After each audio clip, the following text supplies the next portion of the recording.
महाराज का हुक्म है, आप मेरे साथ चलिए। इसी वक्त? जी हाँ, इसी वक्त। महाराज आपको एक ऐसी चीज दिखाना चाहते हैं जो जिंदगी में आपने कभी ना देखी होगी। चलिए चलिए।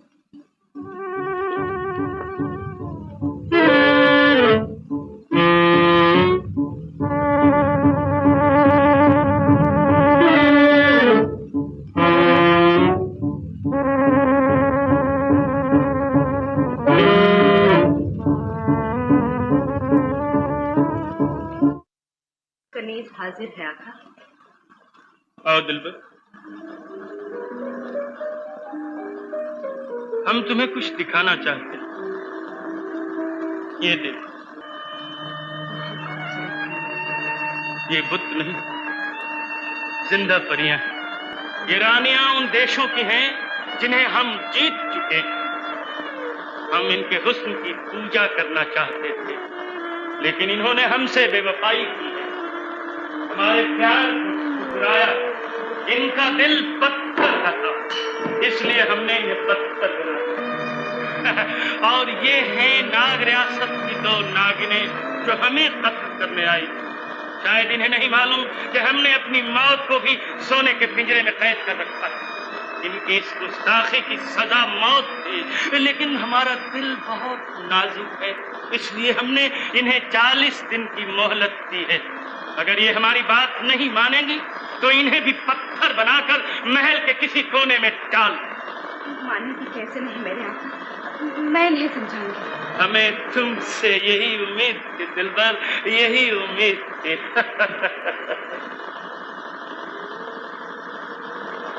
इसलिए हमने इन्हें 40 दिन की मोहलत दी है। अगर ये हमारी बात नहीं मानेंगे तो इन्हें हम पत्थर बनाकर महल के किसी कोने में डाल।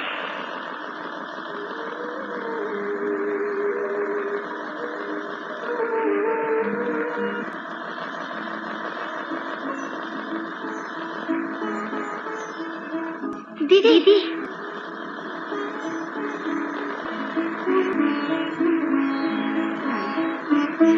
मत फिक्र मत करो, अब मैं यहाँ पहुँची, जल्द ही तुम लोगों को इस मुसीबत से छुटकारा दिलाऊंगी। हमें अपनी फिक्र नहीं है दीदी, हमें तो आपकी फिक्र है। आप क्यों मौत के मुंह में चली आई हैं? शिगाली बहुत जालिम इंसान है दीदी, वो कहीं आपको। घबराओ नहीं, वो मेरा कुछ नहीं बिगाड़ सकता। मैं अपनी रक्षा करना जानती हूँ। कोई आ रहा है, मैं फिर मिलूंगी।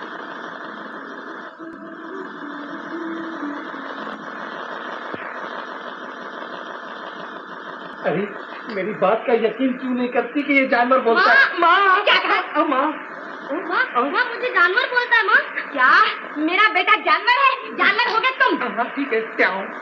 देखो, ले जाओ उसे मेरी आंखों के सामने से, नहीं तो एक ऐसा हाथ दूंगी कि नहीं भी बोलता होगा तो बोलना शुरू कर देगा। अरे मार खाने से पहले बोलो ना बड़े भैया।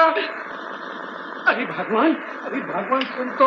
अरे मैं सच कहता हूँ, ये बोलता है, इसने बोल बोल के मुझे पागल कर दिया है। अच्छा, हाँ। फिर बाकी कसर मैं पूरी कर दूंगी। ठीक है।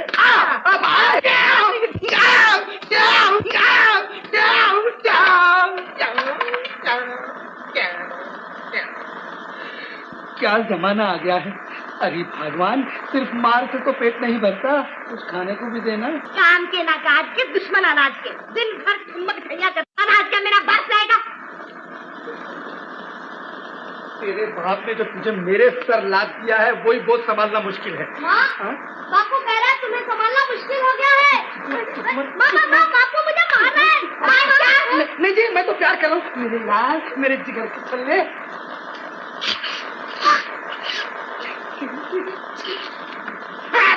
बाप रे, मेरा मतलब था कि कुछ ऐसा खाने को मिलेगा। खाने को मिलेगा, अभी मिलेगा। देख तेरी माँ के कितनी अच्छी है। खाना? हाँ? लो खाओ, खाओ। बाप रे, अरे बाप रे,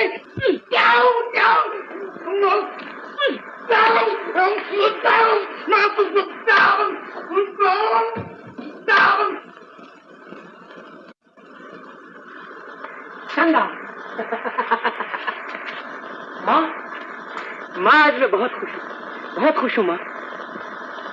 क्या बात है माँ, तुम क्यों उदास हो? बोलो ना माँ, क्या बात है? सुनार ने जेवर देने से इनकार कर दिया है।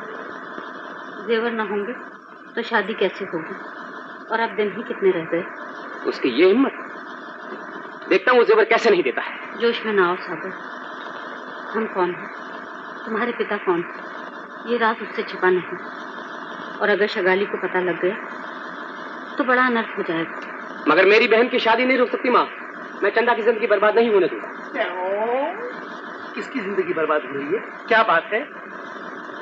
सुनार ने जेवर देने से इनकार कर दिया है और परसों चंदा की शादी। ये सुनार भी बड़ा क्यों जी चाहता है कि इतना मारूं, मार मार के सुनार का लोहार बना दूं। लेकिन घबराने की कोई बात नहीं, बड़े भैया सब ठीक कर लेंगे। सुनो डमरू, क्या सुनो? अगर चंदा तेरी बहन है तो मेरी भी कुछ लगती है। मैं ट्याऊ करके जाता हूँ और ट्याऊ करके जेवर लेके आता हूँ। माता जी, चंदा की शादी होगी और जरूर होगी, और इस सुनार के बच्चे को वाह बड़े भैया वाह, आज तुम्हारी मेहरबानी से बड़ी शानदार पेट पूजा हुई है। लड्डू, पेड़ा, गुलाब जामुन, जिलेबी, पूरे हफ्ते भर की फुर्सत हो गई। अब कौन बीवी की धमकी देता है? मर्द होकर बीवी से डरते हो? अरे बड़े भैया, अगर तुम्हारे ट्याऊ कोई बीवी होती ना तो पूछता। बड़े भैया, आदमी पागल हो जाता है, पागल। कौन पागल हो रहा है डमरू भैया? ट्याऊ मैं। चलो छुट्टी हुई। उधर भैया भी कुछ कुछ पागल होते जा रहे हैं। उसका पागलपन मुझे मालूम है। मैं मार में पागल हो गया हूँ और वो प्यार में। प्यार में? हाँ, तू जानती नहीं, रास्ते में उसकी मुलाकात एक परी से हो गई थी। परी से? हाँ, कोई सुनता तो नहीं है ना? क्यों क्यों क्यों क्यों क्यों? अच्छा, ये बात है। मैं अभी जाके भैया की खबर ले। जरूर खबर लेना, अच्छी तरह से। साथ रहिएगा बड़े भैया। आज इस सुनार के बच्चे को अगर लोहार ना बना दिया तो मेरा नाम बदल देना। क्यों जी, तुम बड़े क्या हो? क्या बात है डमरू भैया, बड़े गुस्से में हो? हैं? गुस्सा तो तूने मेरा देखा ही नहीं। सीधी तरह से सागर भैया के जेवर दे दे, वरना मैं गुस्से का बहुत क्या हूँ। तो आप भी सीधी तरह से हमारी मुंह मांगी रकम दे दो, नहीं तो गुस्सा करना हमें भी आता है। अरे बुड्ढे, तू उसकी मजबूरी का नाजायज फायदा उठाता है। हाँ, ऐसा ही समझ लो। देखा बड़े भैया, कहता है ऐसा ही समझ लो। अब तुम ही समझो इसे। जबान संभाल कर बात कर बे सुनार। चल इधर ला जेवर। ये रहे जेवर, पर दूंगा नहीं। अरे अरे डमरू भैया, शाबाश बड़े भैया, छोड़ो बड़े भैया। डमरू भैया, शाबाश, धोती संभाल, धोती संभाल, शाबाश।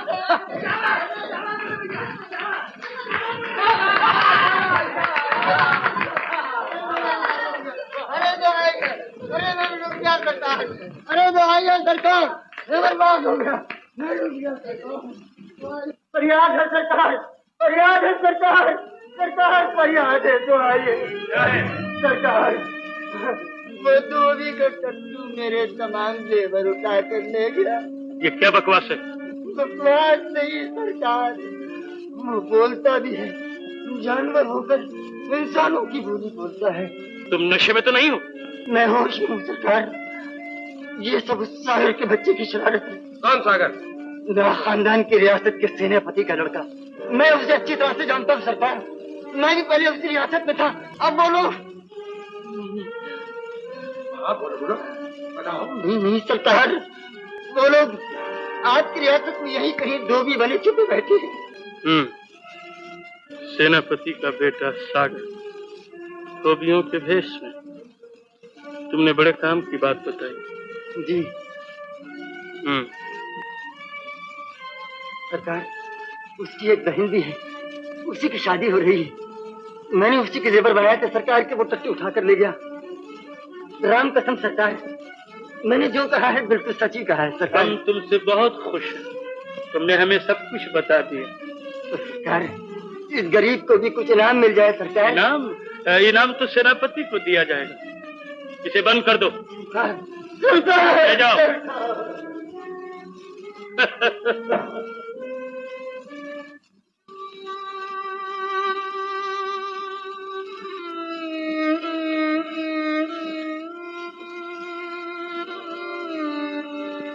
सो रहे हो सेनापति? उठो। कल तुम्हारी बेटी की शादी। फिर कोई नई चाल सोच कर आए हो? बेटी? कैसी बेटी? किसकी बेटी? तुम्हारी बेटी चंदा, तुम्हारा बेटा सागर और तुम्हारी बीवी धोबियों की बस्ती में छुपे बैठे, लेकिन शिगाली की तेज निगाहों से बचना बहुत मुश्किल है। आज का फैसला तुम्हारे हाथ में है। एक तरफ नागमणि का दूसरा हिस्सा और दूसरी तरफ तुम्हारे खानदान की जिंदगी। तुम मेरी बेटी की जिंदगी को देशभक्ति के तराजू पर तोलना चाहते हो शिगाली। शायद तुम ये नहीं जानते कि देशभक्त का कोई बेटी है तो उसका देश, खानदान है तो उसका देश। मैं एक बेटी तो क्या 1000 बेटियां अपने देश पर कुर्बान कर सकता हूँ, लेकिन देश को तुम्हारे हाथों नहीं बेच सकता। नागमणि का दूसरा हिस्सा तुम्हें कभी नहीं मिल सकता। नहीं मिल सकता तो याद रखो, तुम्हारे खानदान का नामो निशान मिटा दिया जाएगा। तुम्हारी बीवी और बेटे के टुकड़े टुकड़े कर दिए जाएंगे, और वो तुम्हारी बेटी जिसकी कल शादी होने वाली है, उसकी मांग सिंदूर की लाली से नहीं, हाथ मेहंदी के रंग से नहीं, बल्कि खून की सुर्खी से सजाए जाएंगे। और यही खून की सुर्खी मेरी बच्ची का सुहाग बन जाएगी। अच्छी बात। अगर तुम्हारी यही तमन्ना है कि तुम्हारी बेटी की शादी की शहनाई की जगह मौत अपनी शहनाई सुनाए, तो फिर यही होगा। इकरार, जाओ और इस शादी को बर्बादी में बदल दो।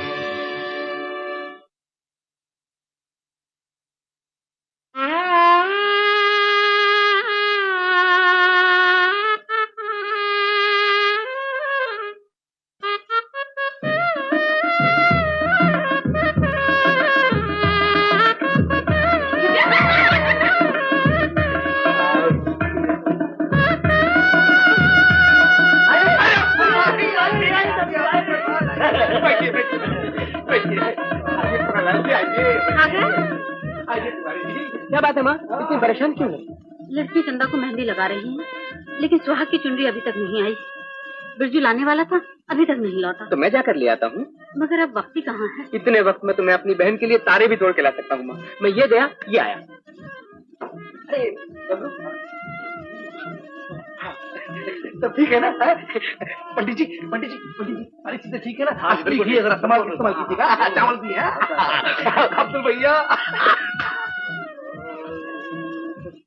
तो चंदा बात क्या है बेला?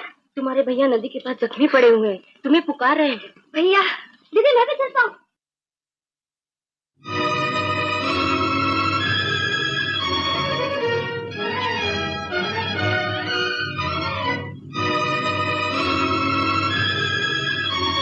भैया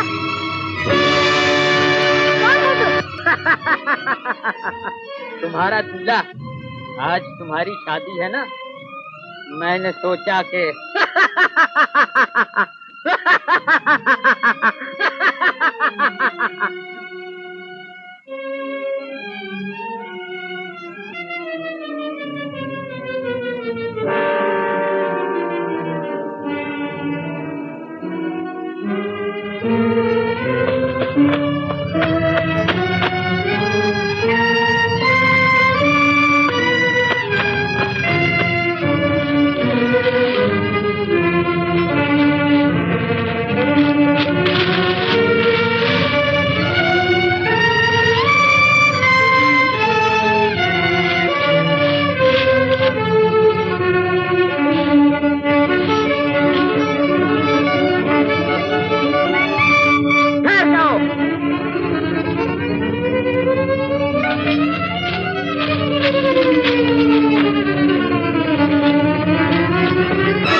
ओम सोमाय स्वाहा। डमरू भैया, सागर भैया से कहो कन्या को जल्दी लाएं, मुहूर्त का समय बीता जा रहा है। अभी लाया पंडित जी। माजी माजी, क्या है डमरू? पंडित जी क्यों चिल्ला रहे हैं? चंदा को जल्दी भेजिए ना।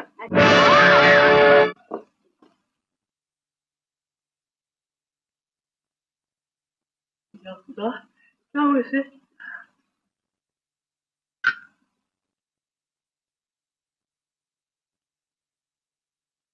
चंदा, चंदा,